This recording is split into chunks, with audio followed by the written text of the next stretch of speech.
Muito bem, meus amigos do Independente. Acabei de assistir o pronunciamento lamentável do senhor Jair Bolsonaro, né? Como eu estava em live das 9 às 10, depois entrei numa reunião online. Nesse período de quarentena a gente tem trabalhado bastante aqui online.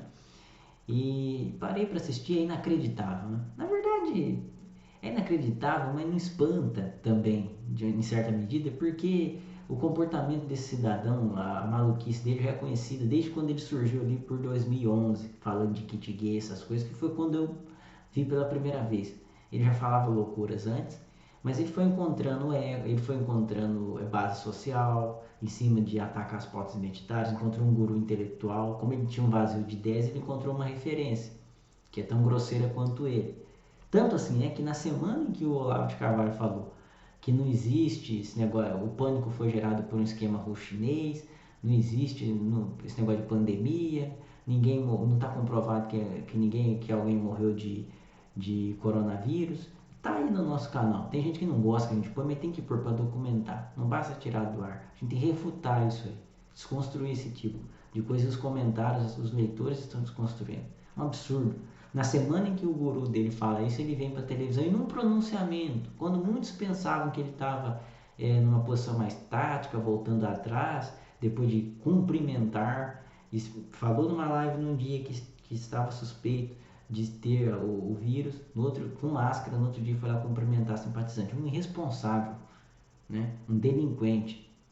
E assim, e aí o governo começa a tomar medidas, porque é o normal numa situação dessa, né? Só na cabeça, só no vazio que o Olavo de Carvalho tem entre uma orelha e outra que não está acontecendo nada. Está acontecendo e é grave, entende? É um vírus que se dissemina muito rápido. Então o governo acaba tomando o governo acaba andando, o ministro da saúde, os servidores acabam levando a coisa. Mas ele, agora na televisão, alguns dias depois do seu guru falar esse absurdo na internet, ele vem dizer assim, não, porque os governadores estão exagerando, é preciso mudar essa estratégia de terra arrasada, acabar com esse negócio de confinamento, por que criança tem que ficar em casa se não está no grupo de risco? Quem que foi que escreveu esse pronunciamento? Porque isso é um argumento de burro, né? Burro quem escreve e burro quem lê. É um absurdo, porque isso mostra que não é só ele que é o delinquente, ele está cercado de delinquentes lá.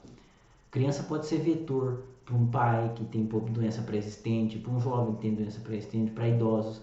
Porque por mais que o Bolsonaro demonstre, como ele demonstrou, que ele não tem empatia nenhuma, ele despreza a vida das pessoas que estão no grupo de risco. Ele mesmo disse naquela entrevista ao Ratinho e à emissora aliada do governo, SBT, ele mesmo disse lá, não, vão morrer algumas pessoas, lamento, mas a vida continua, a economia continua. Não tem empatia. Gente, uma frase dessa de um líder irresponsável. Já são irresponsáveis jovens que ficam andando na rua como se nada estivesse acontecendo, né? Mas vindo do exemplo, um presidente, um líder, um prefeito, na minha cidade, eu moro em Hortolândia, interior de Campinas, o prefeito ele tem tomado frente do processo, vindo a público falar, dar as informações, e ele é uma pessoa que está no grupo de risco, mais de 60 anos, imagino que tem algumas limitações de saúde, e ele vem e fala, olha, tem gente que espalha fake news, diz que o hospital está lotado, teve um caso até agora de uma pessoa que viajou para o exterior, ele vem, ele coloca as informações, fala quais serviços que estão funcionando, que as pessoas devem fazer, equipou as UPAs, entende? É assim que um prefeito deve agir, um líder deve agir, independente de ser de direita ou de esquerda numa hora dessa. Claro que a gente pode discutir princípios, a gente pode discutir com o Dória, falar, opa, a gente entende que o Estado tinha que ser mais presente na economia, aumentar o gasto público, estatizar serviços, entende? Ampliar o estado de bem-estar social e não reduzir e privatizá-lo para fazer negócios, né? Inclusive teve denúncia aí de gente que teve contrato com serviço de saúde em registro, inclusive o marido da Joyce Halfson é um dos implicados, entende? Aí você entende muito porque também abandonou o Bolsonaro para ficar com o Dória, politicamente, só negócio. Privatização é fazer negócio, e fazer negócio com a saúde é uma coisa inaceitável. Saúde não é negócio. E essa crise está mostrando agora que se precisa de Estado e de liderança. E o comportamento do Bolsonaro hoje, minimizando os impactos do coronavírus, é um absurdo. Por mais que o Dória esteja fazendo visando 2022, ele vê que o maluco do Jair Bolsonaro tenta minimizar a crise, então ele se apresenta como um homem que está tomando medidas, né? Ele faz isso muito visando 2022, porque em princípio ele está ali defendendo a MP da morte do que o Bolsonaro editou. Aliás, o Bolsonaro disse que a histeria que está acontecendo, os cuidados que estão sendo tomados, se a histeria, por que ele editou uma medida provisória flexibilizando para os empresários castigar os trabalhadores, mandar os trabalhadores embora, inclusive doentes. Entende? E aí o João Dória vai e apoia. Por quê? Porque ele serve aos mesmos senhores, à Casa Grande, aos grandes empresários, né? Só que eu duvido, por mais que eu tenha divergências com o João Dória, eu duvido que ele chegaria a tanto. Chegar na televisão e menosprezar o que está acontecendo, né? Você pai, você mãe que está ouvindo, você tem coragem de deixar o seu filho para a escola amanhã ou depois? Né? É um absurdo, é um presidente responsável que está demonstrando que não tem condições. Condições políticas já não tem mesmo porque é o Congresso que decide as questões estruturais, as maluquices que vêm do Grupo Olavete, do governo, o Congresso barra, por isso que eles ficam alimentando as turbas deles nas ruas para atacar o Congresso, o STF, entende?